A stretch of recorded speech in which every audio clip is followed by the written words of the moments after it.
Shalom. I want you to know before I start the video that what I'm about to say is very controversial. So if you don't have an open mind about what's going on in Israel right now, and you don't want to hear something that might rattle your preconceived notions a little bit, I suggest you turn off this video right now. I'll wait. Okay, if you're still with me, that shows that you're open to listening to some facts and a timeline that points to a very disturbing conclusion. This isn't a video I want to make, and it's something that pains me. I had a lot of inner dilemmas whether or not I should do this video, but I feel like nowadays truth and transparency is so important that I feel I should share it with you. So we're all trying to make sense of what happened on October 7th, which is Shmini Atzeret.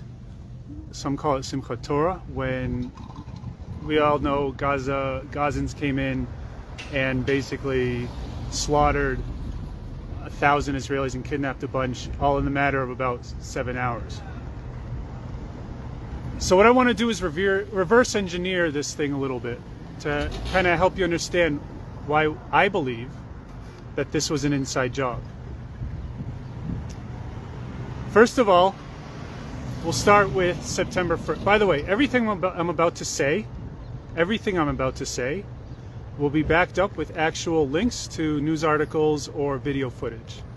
And if you want any of my sources, I'm happy to give them. September 1st, the Israeli government confiscated the weapons of the security teams in the Gaza Belt communities. This was done against the will of those security teams in the Gaza Belt communities. Why that happened, nobody knows. Fast forward to September 10th.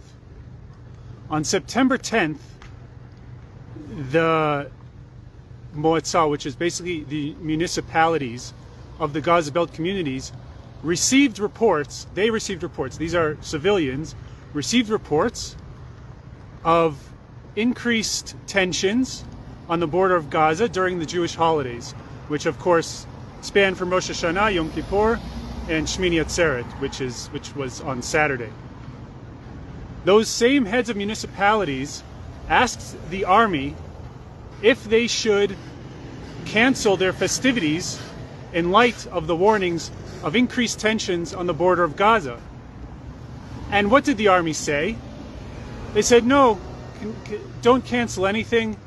It appears as though we're heading into a state of calm. By the way, all links I will share as soon as I have a chance to comment on this. Now, you can assume that the Shabak did not know about this attack, but that's highly improbable. I mean, Israel is probably the most advanced surveillance state in the world, and the Gaza border is probably the most heavily surveilled, and the Shabak, who somehow knew about a guy who had corona in a toy store and tracked him all the way to a soccer stadium during the days of corona, somehow didn't know about this massive attack planned by thousands of random Gazans on pickup trucks and hang gliders. Are you serious? Are you really that stupid? Do you really believe that? Because if you do, I have a bridge to sell you.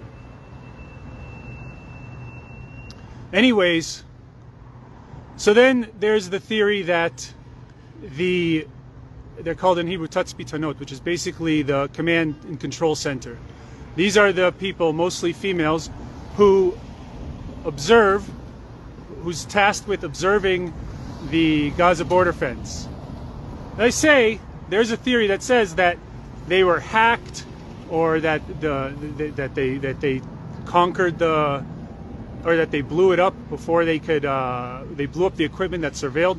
Well, that's BS, because there's actual video footage that I'll also share with you of those same command control center operators reporting on the breach of the fence. The fence was breached in 15 different locations. And you want to tell me that the most highly advanced surveillance equipment on arguably any border in the world didn't pick that up, didn't report it? Well, they did, and it's documented. So don't believe that lie.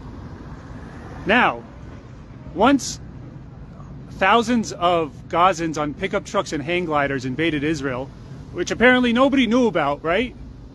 Okay, you believe that? Which apparently no one knew about. They had 7 hours to kill everyone in their path, completely destroy kibbutzim. Not only that, take hostages back to Gaza, unscathed, unopposed. Now, there are people who say, well, a bunch of battalions were moved from Gaza over to Judea and Samaria. First of all, that's BS. Second of all, okay, so what if they did? Do you know how long it takes an attack helicopter to get activated and blow up any one of those tractors or pickup trucks or hang gliders that invaded Israel? Less than 5 minutes. And I know all these things firsthand because I served on the Gaza border. Less than 5 minutes. It all could have been over. From 7:01 a.m. on October, what was it, 6th or 7th, on Saturday, I believe it was October 7th, it could have been it could have been a matter of 5 minutes before the whole thing was upended. And instead they had 7 hours, possibly 8, to conquer kibbutzim, kill thousands, and bring back hostages alive, unopposed. And there's many people that say, oh, well, this was just a breach. No, that's not a breach. I'm sorry, that's not a fucking breach. That's an inside job.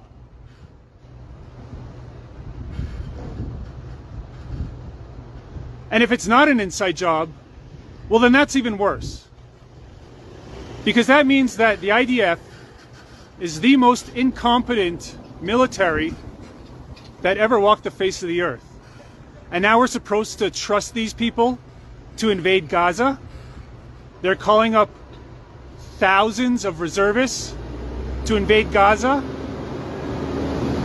under the command of a military that A, didn't see this coming, and B, is too incompetent to react to a bunch of pickup trucks with AK-47s invading Israel? You tell me which outcome is worse. What's worse? That it was an inside job, or that the Israeli army is really this incompetent? Which one is scarier? You tell me. You tell me if you trust this same military to send in thousands of incredible Jewish souls dying to fight for this land into Gaza. And no matter how high their morale is, and it's high, and these are brave warriors, but none of it matters if the people calling the shots are the same people who allowed the Gaza militia to invade Israel's borders, kill thousands, take back hostages completely unopposed. Like I said, this is not a video I wanted to do. This is not something, and oh, by the way, now America is coming with aid. Do you really think Israel needs American aid to fight Gaza? Gaza.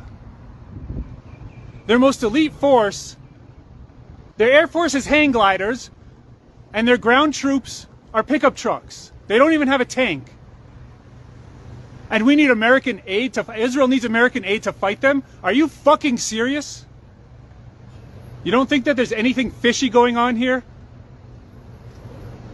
You really trust the IDF to send in all these reservists into Gaza, the same people who A, didn't see this coming, or the alternative, which is much worse, they're so incompetent they can't even handle a couple of pickup trucks and hang gliders invading their border, killing thousands and taking hostages for 7 hours, practically unopposed, and able to go back